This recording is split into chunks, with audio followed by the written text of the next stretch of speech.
Hello, I'm Paul Zaychik.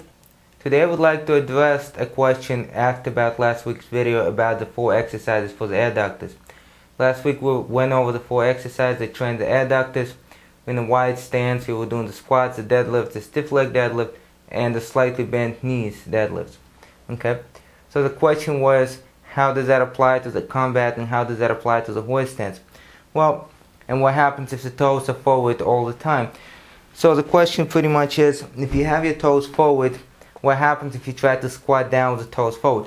You could squat down to some degree, but the movement becomes from the ankles.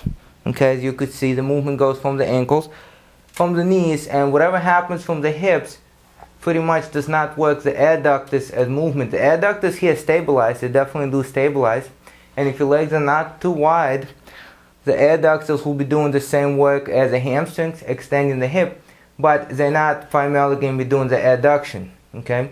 As opposed, if your toes are out, here you have the upper legs come out and then come in, so you can see the adduction, okay, here. Or holding your legs in adduction, holding your legs apart and moving, that's another issue, okay? As for knees bend going forward. But if you're squatting straight down, it's best to keep the toes out, not forward. Now, how does that apply to actual combat? Well, this is a training exercise. This is not an application to combat. In combat, of course, you would not try to spar somebody. Let's say you spar somebody on the side, like a point fighter would do, or some kickboxers would do.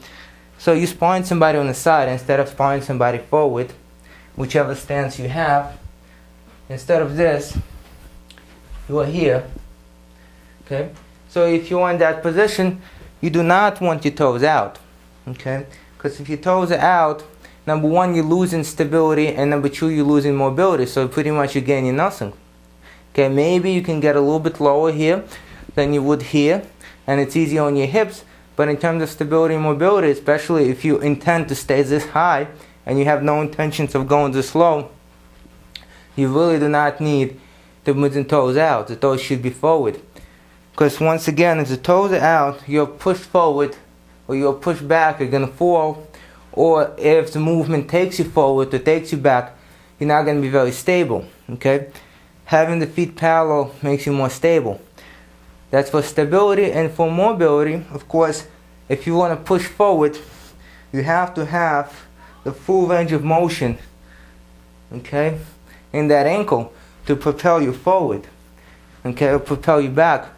If you're like this, you know, it's not that easy, and you don't have that much force to propel you forward because the ankle is already not very useful here. Okay? Same thing with the leg. Stronger push from here than from here if you're moving side to side in actual combat. So, once again, this is not for combat training specifically. This is not how you would actually find yourself in actual combat. Okay? If you're doing forms, you're doing weapons, that's a different story. Okay, and as far as the horse stance itself, if you're training for a horse stance, for a wide horse stance, would you do the horse stance like this, or would you do the horse stance like that? That depends on your style. Okay, it's a little bit easier on your knees and easier on your hips to do the horse stance this way. Okay, now if you train your horse stance for something that you're gonna actually apply in combat, don't do a very low horse stance. Stay higher, have your toes forward, and this was going to be something that you do in combat. Of course, if you know it's your style and your instructor tells you to do that for whatever reason, and he has a good reason, and you want to keep your toes forward and stay very low, you can do that. But remember, you have rotation in your knees on that, you have your hips not in the best possible position, so if you let go a little bit of your toes, let them come out a little bit to the side, you're in a safer position.